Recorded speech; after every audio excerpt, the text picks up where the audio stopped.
పోరాట కార్యక్రమానికి అధ్యక్షత వహిస్తున్నటువంటి ఫ్యాక్టో చైర్మన్ సాయి శ్రీనివాస్ గారికి, సెక్రటరీ జనరల్ చిరంజీవి గారికి, అదేవిధంగా ఫ్యాక్టో రాష్ట్ర కార్యవర్గ సభ్యులకు, వివిధ జిల్లాల ఫ్యాక్టో చైర్మన్ సెక్రటరీ జనరల్ మరియు మార్నింగ్ సెషన్లో అయితే 2 టెండర్లు నిండాయి.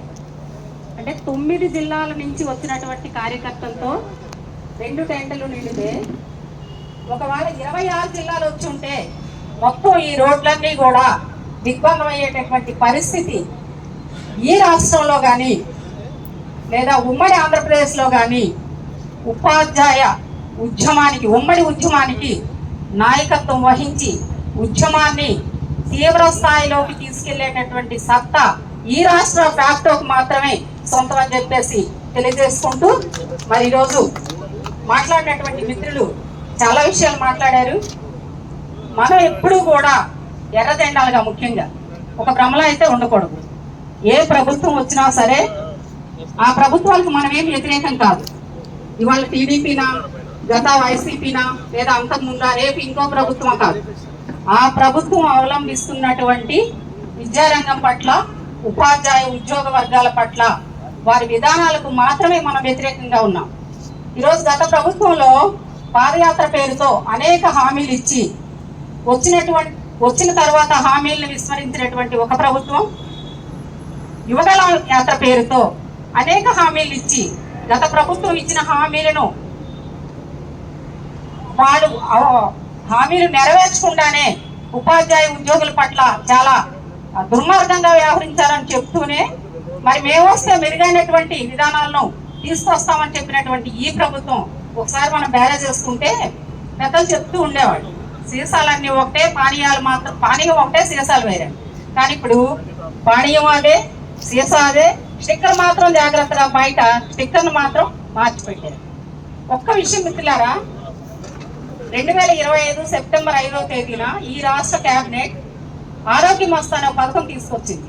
ఆ పథకంలో ఈ రాష్ట్రంలో ఉండేటటువంటి ప్రతి వ్యక్తి, అంటే రిక్షా కార్మిక సోదరు నుంచి ఉన్నతమైనటువంటి రాజకీయాల్లో ఉండే వాళ్ళందరూ కూడా ఆ పథకంలోకి వస్తారు.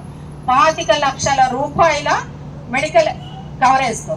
కానీ ఆ పథకంలో దురదృష్టవశాత్తు ఈ రాష్ట్రంలో ఉండే ఉద్యోగులు లేరు, ఉపాధ్యాయులు లేరు, పెన్షనర్స్ లేరు. ఇది ఈ ప్రభుత్వానికి ఉద్యోగుల పట్ల ఉండేటటువంటి ఒక ఫ్రెండ్లీ దృక్పథం. మనం ఒకటే చెప్తున్నాం, మీ ప్రభుత్వం ఫ్రెండ్లీ ప్రభుత్వం కాదు. వచ్చి 2 సంవత్సరాలైనా ఇప్పటి వరకు సంయమనం పాటించినటువంటి ఉద్యోగ ఉపాధ్యాయులు ఈ ప్రభుత్వం పట్ల ఫ్రెండ్లీ వైఖరితో ఉన్నారు.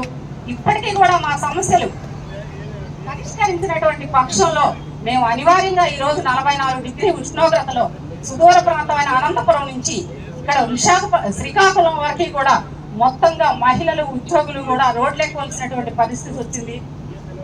ముఖ్యంగా డీహైడ్రేషన్కి అసలు ఎంత వాటతాయినా ఉండట్లేదు అన్నమాట. ఇవాళ మనం 2 విషయాలండి, కొత్త ప్రభుత్వాలు వచ్చినప్పుడు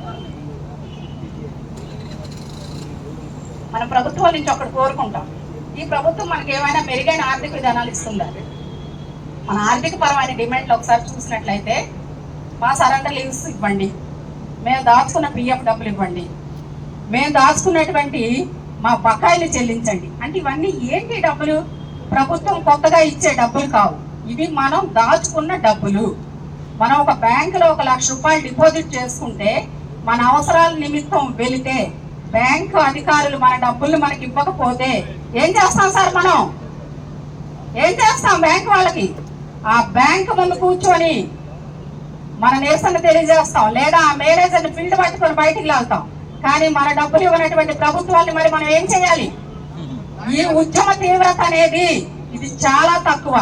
మనం చాలా సంస్కారవంతంగా, శాంతియుతంగా ఉద్యమం చేస్తున్నాం. ఒక BRTS రోడ్డు ఉద్యమాన్ని ఈ రాష్ట్ర ప్రభుత్వానికి గుర్తు తెచ్చుకోమని చెప్తున్నాం. ఈ రాష్ట్ర ప్రభుత్వానికి ఉద్యోగ ఉపాధ్యాయుల యొక్క తీవ్రత ఎంత హెచ్చుగా ఉంటుందో, గత ప్రభుత్వాల యొక్క ఉపాధ్యాయ వ్యతిరేకంగా ఉండేటటువంటి ప్రభుత్వాలు ఎక్కడికి వెళ్ళాయో గుర్తు చేసుకోమని చెప్తున్నాం. ఇవాళ విద్యారంగంలో సంస్కరణల పేరుతో అనేక సంక్షోభాలు తీసుకురావడం జరిగింది. ఏ ఉపాధ్యాయుడు కూడా ప్రశాంతంగా పాఠశాలలో పాఠాలు చెప్పుకోలేనటువంటి దుస్థితికి ఈ ప్రభుత్వాలు తీసుకొచ్చాయి. తెలుగు మాధ్యమాన్ని ఉంచమని చెప్తే ఒక గౌరవ విద్యాశాఖ మంత్రి గారు మీకు తెలుగు పుస్తకాలు ఉన్నాయి కదా, మీకు ఎక్కడ తెలుగు మాధ్యమాన్ని తీసేసామని చెప్తున్నారు. తెలుగు టెక్స్ట్ బుక్ కి తెలుగు మాధ్యమానికి ఉండే తేడా లేనటువంటి విద్యాశాఖ మంత్రులు ఉండడం నిజంగా మన విద్యా వ్యవస్థకు విద్యారంగానికి సిగ్గుచేటు. మరి ఇట్లాంటి ప్రభుత్వాలకి బుద్ధి చెప్పాల్సినటువంటి ఒక బృహత్తరమైనటువంటి గురుతర బాధ్యత మేధావి వర్గంగా ఉండేటటువంటి ఈ రాష్ట్రంలో ఉండేటటువంటి ఉపాధ్యాయులపై మాత్రమే ఉంది. మరి ఇందాకే మనకి 98 MTS మిత్రులు కూడా వచ్చారు. అంటే ఈ రాష్ట్ర ప్రభుత్వంలో దొంతరలుగా ఉండే పాఠశాల ఇందాక ఒక మిత్రులు ప్రస్తావించారు, పాత్రికేయులు ఎవరో మన బసలింగారావు అనుకుంటారు. మీ పిల్లలు ఏ పాఠశాలలో చదువుతున్నారు, ఏ మీడియంలో చదువుతున్నారు? ఇది చాలా అన్డెమోక్రాటిక్ క్వశ్చన్. ఈ రాష్ట్ర ప్రభుత్వాలకు మనం ఒకటే అడుగుతున్నాం. ఈ రాష్ట్రంలో విద్యా కమిషన్ లో అత్యంత ప్రతిష్టాత్మకంగా ఉండేటటువంటి కొఠారి కమిషన్ ఈ రాష్ట్ర విద్యారంగాన్ని సూచించింది. కామన్ స్కూల్ ఎడ్యుకేషన్ తీసుకురమ్మని గత దశాబ్దాలుగా మన ఉపాధ్యాయ సంఘాలుగా కూడా చెప్తున్నాం. కామన్ స్కూల్ సిస్టమ్ తీసుకురండి. మీరు కామన్ స్కూల్ విధానాన్ని తీసుకురాకుండా దొంతరలుగా పాఠశాల విధానాన్ని ఏర్పాటు చేసి ఉపాధ్యాయుల్ని కూడా, మన మధ్యలో అనేక మంది ఉపాధ్యాయులు ఉన్నారు. ఒక ఉపాధ్యాయుడికి పెన్షన్ ఉంది, ఇంకొక ఉపాధ్యాయుడికి పెన్షన్ లేదు. ఒక ఉపాధ్యాయుడు అన్ని రకాలైనటువంటి టైం స్కేల్స్ తో ఉన్నాడు, ఇంకొక ఉపాధ్యాయుడు మాకు మినిమం టైం స్కేల్ ఇవ్వండి మొర్రో అని చెప్పేసి మన దగ్గరకు వచ్చి ఆవేదన వ్యక్తం చేసేటటువంటి పరిస్థితి. ఒక ఉపాధ్యాయుడికి ఏప్రిల్ 23వ తేదీకే నీ బాబు నువ్వు ఇంటికి వెళ్ళు, మరలా జూన్ 12వ తేదీన రా అని చెప్పేటటువంటి పరిస్థితి. అంటే ఎంత విద్రోహమైనటువంటి శ్రమ దోపిడీకి ఈ ప్రభుత్వాలు ఉపాధ్యాయుని గురి చేస్తున్నాయో మనమంతా మేధావులుగా అర్థం చేసుకోవాల్సినటువంటి పరిస్థితి ఉంది. మరి ఈ రోజు మనం అందరం కూడా ఓల్డ్ పెన్షన్ స్కీమ్ లో ఉన్నాం అనుకుంటున్నాం. రేపు పొద్దున్న ప్రభుత్వాల యొక్క ఆర్థిక పరిస్థితి బాగలేదని చెప్పేసి PFRDA చట్టంలో మనం అందరం చదువుకున్నాం. 12 క్లాజ్ లో ఏముందంటే ఓల్డ్ పెన్షన్ లో ఉండే వాళ్ళు కూడా ప్రభుత్వం ఎలాంటి చట్టం చేయకుండానే, క్యాబినెట్ చట్టం చేయకుండానే వాళ్ళనందరినీ కూడా న్యూ పెన్షన్ స్కీమ్ లోకి తెచ్చేటటువంటి ఒక వెసులుబాటు వాళ్ళ దగ్గర ఉంది. మరి ఈ రోజు మన పిల్లలు రేపు ఉద్యోగాల్లోకి వస్తే వాళ్ళంతా కూడా న్యూ పెన్షన్ స్కీమ్ లోకి వెళ్ళేటటువంటి పరిస్థితి ఉంది. మన పెన్షన్ వస్తుందో రాదో తెలియనటువంటి పరిస్థితి ఉంది. ఈరోజు MTS మిత్రులుగా మనం MTS వాళ్ళని 62 ఏళ్ళు పెంచమని అడుగుతున్నాం. అది ఒక సామాజిక న్యాయం. కానీ ఏ ఉద్యోగి కూడా ఈ ప్రభుత్వాలకి 62 ఏళ్ళు పెంచండి అని చెప్పలేదు. మనం అడగకుండానే ఆ రోజు 62 ఏళ్ళు పెంచారు. ఈ రోజు మన మధ్యలో ఉండేటటువంటి MTS మిత్రులు కూడా 62 ఏళ్ళు మరి ఉద్యోగ పరిమితిని పెంచండి అని చెప్పేసి కూడా మనం డిమాండ్ చేస్తున్నాం. మిత్రులారా, ఒక్క విషయాన్ని మనం సునిశ్చితంగా పరిశీలించుకోవాల్సినటువంటి అవసరం ఉంది. ఉపాధ్యాయ, ఉద్యోగ, కార్మిక, శ్రామిక, మహిళా వర్గాల మీద అనేక రకాలమైనటువంటి తారతమ్యాలు తీసుకొస్తూ, మన జీతపత్యాల్లో తారతమ్యాలు తీసుకొస్తూ, మన పాఠశాల వ్యవస్థలో తారతమ్యాలు తీసుకొస్తూ, అసలు ఇన్ని రకాల పాఠశాలలు ఈ ప్రభుత్వాలకు ఎవరు పెట్టమన్నారు? ఇదొక్కటే మనం సూటిగా ప్రశ్నించే ప్రశ్న. ఇవాళ నియోజకవర్గానికి ఒక అంతర్జాతీయ స్థాయిలో ఉండేటటువంటి పాఠశాలను పెడతామని చెప్తున్నారు. అంటే ఈ రోజు ఉండేటటువంటి పాఠశాలలు ఆ స్థాయిలో లేవని మీరు ఒప్పుకుంటున్నారనే కదా అర్థం. కాబట్టి ఈ రకమైనటువంటి దొంతర విద్యా వ్యవస్థకు వ్యతిరేకంగా ఫ్యాక్టోగా మనం పోరాటం చేయవలసినటువంటి అవసరం ఉంది. అశేష ఉద్యోగులు కూడా ఒకే రకమైనటువంటి జీతపత్యాలు అందుకునే విధంగా మనం పోరాటం చేయవలసినటువంటి అవసరం ఉంది. మన హక్కులన్నిటితో కూడా కాపాడుకోవాల్సినటువంటి అవసరం మరి ఫ్యాక్టో నాయకత్వంగా ఈ రాష్ట్రంలో ఉండేటువంటి ఉపాధ్యాయులంతా కూడా ఫ్యాక్టోని ప్రగాఢంగా నమ్ముతూ ఉన్నారు. మరి ఇందాక అంటే ఈ రోజు ఉద్యమ తీవ్రత ఎలా ఉంటుందంటే, ఒక్క నిమిషం సారి నేను క్లోజ్ చేస్తాను.